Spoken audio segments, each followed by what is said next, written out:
बिस्मिल्लाहिर्रहमानिर्रहीम। Quarantine school में खुश आमदीद। उम्मीद है कि आप तमाम स्टूडेंट्स खैरियत से होंगे और अपनी पढ़ाई का सिलसिला बहुत खुशी खुशी जारी रखे हुए होंगे।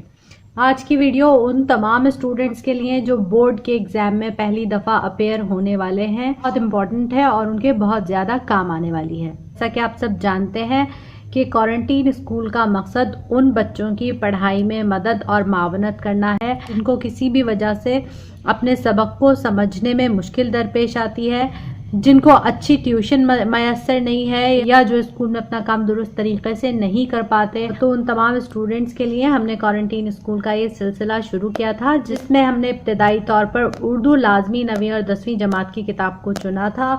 हमने इसी किताब से तमाम असबाक पढ़ाए हैं। शुरू के लेक्चर्स से आपको बताया है कि आपका कोर्स किस तरीके से डिज़ाइन किया गया है, क्यों डिज़ाइन किया गया है और इस कोर्स को मुरतब करने के मकासद क्या हैं, यानी कि आपको ये क्यों पढ़ाया जा रहा है। तो जिन स्टूडेंट्स ने शुरू से तमाम लेक्चर्स क्वारंटीन स्कूल के नहीं देखे हैं वो उन पुराने लेक्चर्स को भी निकाल कर देख लीजिए, ताकि आप जो कोर्स पढ़ रहे हैं उसकी आपको समझ बहुत अच्छी तरीके से आ जाए। आप सब ये भी जानते हैं कि कोविड-19 की वजह से आपका जो कोर्स है उसको थोड़ा मुख्तसर कर दिया गया है और इस साल के लिए बोर्ड ने ये अनाउंस किया है कि पूरी किताब के तमाम मज़ामीन के बजाय कुछ मज़ामीन में से आपका इम्तिहान लिया जाएगा। तो अब तक क्वारंटीन स्कूल ने अल्हम्दुलिल्लाह वो तमाम मज़ामीन आपको पढ़ा दिए हैं जो बोर्ड ने अनाउंस किए थे इस साल के सिलेबस के तौर पर। ग्रामर का पोर्शन अभी हमारा बाकी रहता है, वो इंशाल्लाह हम बहुत जल्द आने वाले दिनों में मुकम्मल कर लेंगे। जहाँ तक बात है आपकी उर्दू लाजमी किताब की, तो इसके तमाम मज़ामीन जो बोर्ड ने कंडेंस सिलेबस के तौर पर शाया किए थे वो हमने मुकम्मल कर लिए हैं। हमें उम्मीद है कि आपने वो तमाम लेक्चर्स सुन लिए होंगे और अगर नहीं सुने तो इस लेक्चर के बाद आप उनको सुनकर मुकम्मल कर लीजिए। आज की वीडियो में हम आपको दरअसल ये बताएंगे कि ये जो पूरा कोर्स आपने पढ़ा है, इसको पढ़ने के बाद आपको इम्तिहान में पेपर किस तरीके से देना होगा।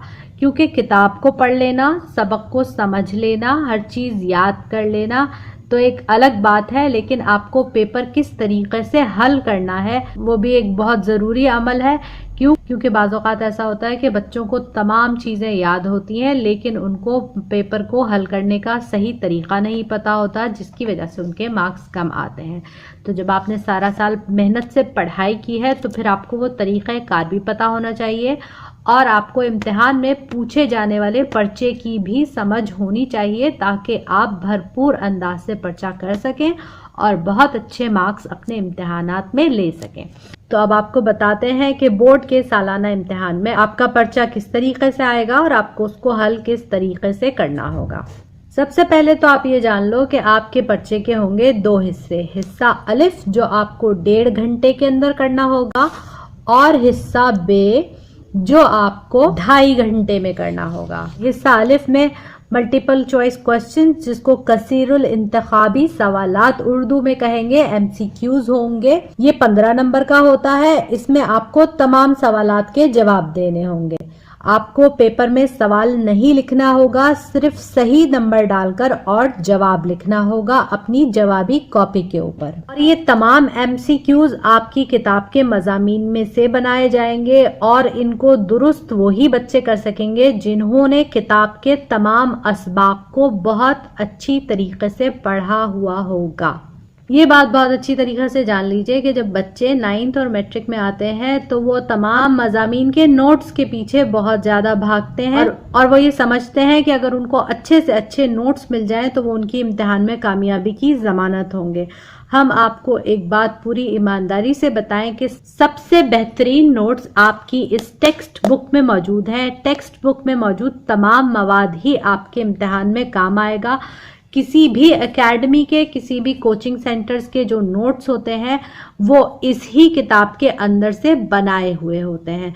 तो अगर आपने किताब के तमाम असबाक, तमाम नज़्में, गज़लें और नसर का हिस्सा पूरा बहुत अच्छी तरीके से पढ़ा हुआ है तो फिर आपको किसी नोट्स की ज़रूरत नहीं है, आप खुद ही तमाम काम हल करते जाएंगे। तो कसीरुल इंतखाबी सवालात या MCQs को हल करने के लिए आपको किताब में मौजूद तमाम मज़ामीन को अच्छी तरीके से हर्फ बा हर्फ पढ़ना होगा, जिस तरह हमने अपने लेक्चर्स में आपको पढ़ाया है, ताकि आपको وہ تمام باتیں یاد رہیں جو امتحان میں آپ سے پوچھی جا سکتی ہیں. ٹھیک ہے، تو یہ تو ہو گیا آپ کا حصہ الف جو ہے ایم سی کیوز کے اوپر مشتمل. 15 ایم سی کیوز ہوں گے اور آپ کو ان 15 ایم سی کیوز کے صرف جواب اپنے پیپر میں لکھنے ہوں گے، آپ کو سوال نہیں اتارنا. اور اس میں وقت آپ کو آدھا گھنٹہ دیا جاتا ہے، لیکن یہ 5 منٹ کے اندر اندر ہو جاتا ہے، اتنا آسان کام ہوتا ہے. اب ہم آ جاتے ہیں آپ کے پرچے کے حصہ بے کی جانب. حصہ بے آپ کو 2.5 گھنٹے میں حل کرنا ہے. حصہ بے جو ہے وہ مزید 2 حصوں کے اندر تقسیم ہوتا ہے، جس میں سے ایک میں آپ کو مختصر جوابات تحریر کرنے ہوتے ہیں اور دوسرا حصہ جو ہوتا ہے یعنی کہ اس کا حصہ جیم وہ ہوتا ہے بیانیہ جوابات کے اوپر مشتمل. یہ 35 نمبر کا ہے یہ حصہ بے. اس میں آپ کو مختصر جوابات لکھنے ہیں. جب آپ سے امتحان میں کہا جا رہا ہے مختصر جوابات تو آپ کو اپنے جواب کو چھوٹا رکھنا ہے. چھوٹا رکھنے سے مراد یہ ہے کہ آپ 1 ورڈ آنسر بھی نہیں دیں گے اور آپ 1 لائنر آنسر بھی نہیں دیں گے. آپ بس اتنا مختصر جواب دیں گے کہ آپ کی بات بھی مکمل ہو جائے اور جواب بھی مکمل ہو جائے.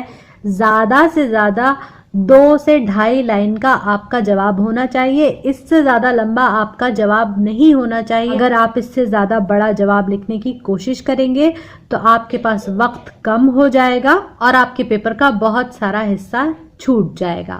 یہاں پر میں آپ کو اپنے تجربے کی ایک بات بتاتی ہوں. جس وقت ہم کالج میں پڑھ رہے تھے اس وقت ہماری ایک ٹیچر تھی مس زکیہ. انہوں نے ہمیں پیپر حل کرنے کا طریقہ بالکل اسی طریقہ سے بتایا تھا جیسا کہ ہم آپ کو بتا رہے ہیں ابھی. اور انہوں نے کہا تھا کہ جہاں پر آپ سے یہ کہا جائے کہ آپ مختصر جواب دیں تو آپ اپنے جواب کو مختصر رکھیں یعنی کہ چھوٹا رکھیں، آسان الفاظ میں رکھیں.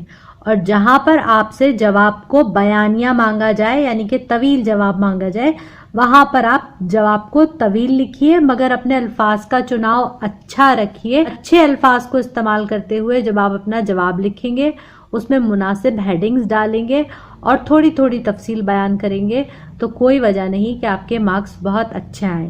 اور ہم نے مس زکیہ کی اس بات کو بہت غور سے سنا اور اس کے اوپر عمل کیا اور الحمدللہ ہمیشہ ہمارے مارکس بہت زیادہ اچھے آئے، اردو میں بھی اور انگلش میں بھی.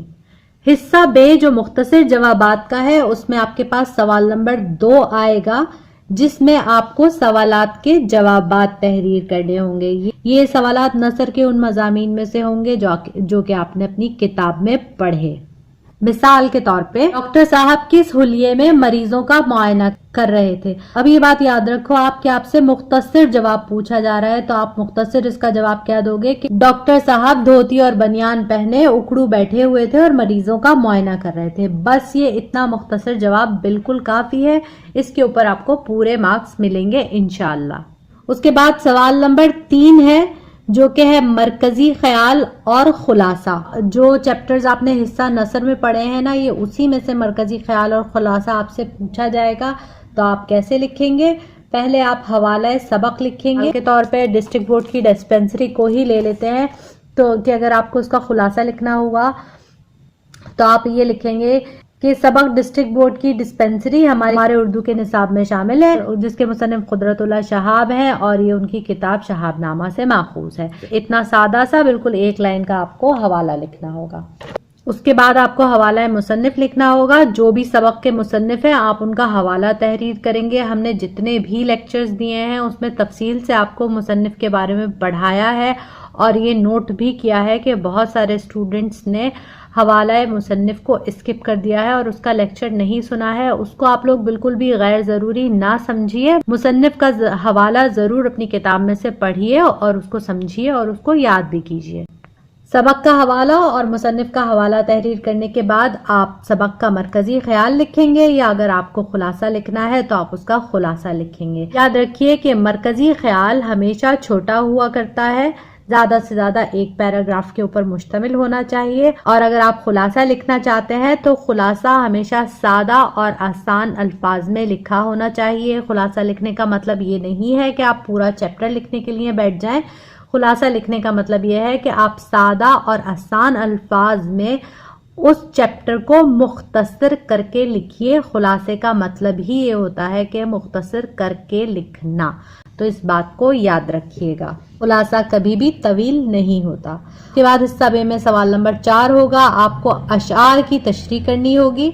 यहाँ पर भी आपको शायर का मुख्तसर तारुफ लिखना होगा, नज़म का हवाला लिखना होगा, अशआर की तशरीह करनी होगी। आपको ये बताना होगा कि जिस शेर की तशरीह आप कर रहे हैं वो कौन सी नज़म से लिया गया है और उसके शायर कौन है, और उसके बाद आपको उसकी आसान अल्फाज में तशरीह करनी होगी। और 2 मिसरों के एक शेर की तशरीह कभी भी बहुत लंबी नहीं करते, इस बात को याद रखिएगा। सवाल नंबर 5 है जिसमें आपको या तो खत लिखना होगा या फिर आपको दरख्वास्त लिखनी होगी। नंबर 6 होता है आपके पेपर में जिसमें आपसे उर्दू ग्रामर की मुख्तलिफ तारीफें पूछी जाएंगी जो आपको मिसालों के साथ देनी होंगी, जो आप बचपन से करते आए हैं। किसी किसी चीज, जगह, जानवर या आदमी के नाम को कहते हैं, उसी तरह की कुछ आपसे जब आप ग्रामर पढ़ोगे तो उसमें आपको पता चल जाएगा। ये बहुत ही आसान सेक्शन होता है, तो ये भी आपको मुख्तसर करके करना है। तो यहाँ पर आपका हिस्सा बे तमाम हो जाएगा, जो कि एक बार फिर आपको बता दो कि आपको बहुत ज़्यादा तवील करके इसके जवाबात नहीं लिखने हैं। आपको यहाँ पर हिस्सा बे में मुख्तसर जवाबात देने हैं। ठीक है, उम्मीद है कि बात आपको समझ में आ गई होगी। अब आ जाते हैं तीसरे हिस्से की तरफ, जो कि है हिस्सा जीम। हिस्सा जीम भी आपको हिस्सा बे के ही साथ करना होगा, यानी कि ये भी आपको उसी 2.5 घंटे के अंदर करना होगा कि जब आप हिस्सा बे कर रहे होंगे, जिसमें आपको मुख्तसर जवाबात लिखने हैं। ये 25 नंबर का होता है। सवाल नंबर 8 है, इसमें आपको कोई नसर पारा दिया जाएगा और आपसे कहा जाएगा कि आप उसकी तशरीह करें, और सादा अल्फाज में करें, बामहावरा अल्फाज में करें। मैं बार बार आपसे ये कहती हूँ कि इसके लिए बहुत ज़रूरी है कि आपने अपनी किताब का सबक ध्यान से हर्फ बा हर्फ पढ़ा हो।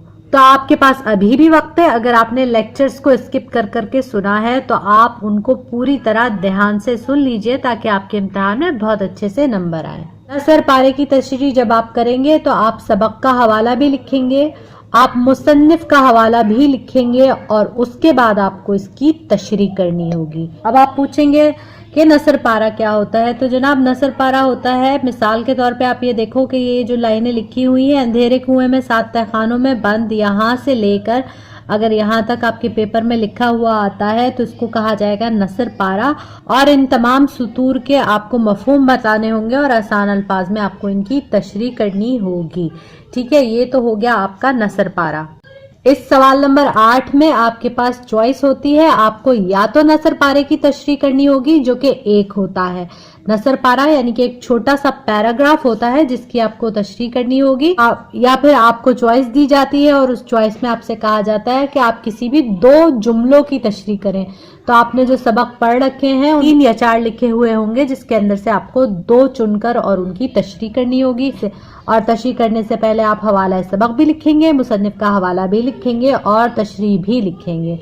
तो यहाँ पर मैं आपको एक दफा फिर याद दिला दूं कि मुसन्निफ और शायर का हवाला और उनका तारुफ आपको पढ़ना जरूरी है, वो आपको स्किप नहीं करना है। सवाल नंबर 9 2 हिस्सों के ऊपर मुश्तमिल है, हिस्सा अलिफ और हिस्सा बे। हिस्सा अलिफ में आपको किसी भी नज्म का बंद दिया जाएगा और आपसे कहा जाएगा कि आप उसकी तशरीह करेंगे। तो आप तशरीह लिखने से पहले आप नज़म का हवाला लिखेंगे और आप शायर का हवाला लिखेंगे और उसके बाद उस बंद की तशरीह करेंगे। या फिर इसमें आपको ऑप्शन दिया जाता है कि आपसे पूछा जाएगा कि आप किसी नज़म का खुलासा लिख दीजिए या फिर मरकजी ख्याल लिख दीजिए। तो चाहे आप नज़म का खुलासा लिखें या मरकजी ख्याल लिखें, दोनों चीजें लिखने से पहले आपको हवाला लिखना होगा, को शायर का हवाला भी लिखना होगा, उसके बाद ही आप खुलासा भी लिखेंगे और उसके बाद ही आप मरकजी ख्याल भी तहरीर करेंगे। अब सवाल नंबर 9 के हिस्सा बे की बात कर लेते हैं। तो यहाँ पर शायर के हालाते जिंदगी आपसे पूछे जाएंगे जो कि आपको लिखने होंगे। हमने आपको जितनी भी नज़में और गज़लें पढ़ाई हैं उन तमाम के शायर हजरात का आपको हमने तफसीलन तारुफ करवाया है, उनके हालात ज़िंदगी भी बताए हैं। तो वो हालात ज़िंदगी आपको इम्तिहान में लिखने होते हैं और उनको आपको पढ़ना चाहिए। उसके बाद सवाल नंबर 10 है जिसमें आपको कम से कम 2 सफ़हात का मजमून लिखना होगा। इम्तिहानी पर्चा जो आपको मिलता है इम्तिहान में बोर्ड की तरफ से, जो आपको आंसर शीट मिलती है, वो रजिस्टर के पेज से थोड़ा सा चौड़ा पेज होता है, मोटी मोटी उसकी लाइंस होती हैं उसके 2 पेजेस आपको भर के लिखने होंगे। अब तक मौसूल होने वाली खबरों के मुताबिक ये था आपका बोर्ड में आने वाला पर्चा।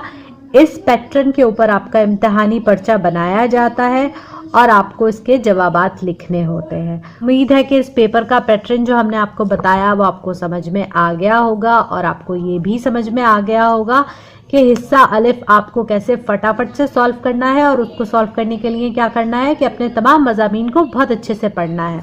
और हिस्सा बे को 2.5 घंटे के अंदर सॉल्व करने के लिए आपको क्या करना है कि जब आप मुख्तसर जवाबात वाला हिस्सा सॉल्व करेंगे तो आपको जवाबात को छोटा रखना है, मुख्तसर करना है, और जब आप बयानिया जवाबात देंगे उस वक्त आपको जवाबात को थोड़ा सा तवील करना है या बड़ा करके लिखना है। ठीक है, आपको साफ सुथरी राइटिंग के अंदर लिखना है। आपको बहुत ज़्यादा मार्कर्स, कट मार्कर्स और बनाव सिंगार करने वाली चीज़ें इस्तेमाल नहीं करनी। आपके पास एक ब्लैक पॉइंटर और एक ब्लू पेन हो इतना ही काफ़ी है, क्योंकि इम्तिहान के दौरान जब 2.5 घंटे में आपको बहुत सारी चीज़ें लिखनी होती हैं तो बार बार ढक्कन खोलकर पेन तब्दील करने में आपका वक्त ज़ाया होता है और एग्जामिनर उसको नहीं देखते। एग्जामिनर हमेशा ये देखते हैं कि आपने पेपर के अंदर लिखा क्या है। बस आपकी राइटिंग साफ होनी चाहिए और आपके जवाबात वाज़े, दुरुस्त और ठीक होने चाहिए। तो उम्मीद है कि हमारी ये वीडियो बहुत सारे बच्चों के लिए कारआमद साबित होगी। अगर आप इन बातों के ऊपर अमल करेंगे तो हमें यकीन है कि आपके उर्दू में बहुत अच्छे मार्क्स आएंगे। इस दुआ के साथ कि अल्लाह ताला आप तमाम स्टूडेंट्स को बहुत ज्यादा कामयाबी नसीब करे, हम आज की इस छोटी सी बातचीत के सेशन का इख्तिताम करते हैं। अब आपसे मुलाकात होगी इंशाल्लाह अगले लेक्चर में, जिसमें हम आपको उर्दू कवायद पढ़ाएंगे। तो उसके बाद हम अपनी इस उर्दू लाजमी की किताब के वो तमाम मज़ामीन, नज़में और गज़लें भी पढ़ेंगे जो कि इस साल कोर्स में शामिल नहीं है, लेकिन इंशाल्लाह आने वाले सालों से वो भी कोर्स के अंदर शामिल होंगी। तो मिलते हैं अब अगली क्लास में, जब तक के लिए अल्लाह हाफिज।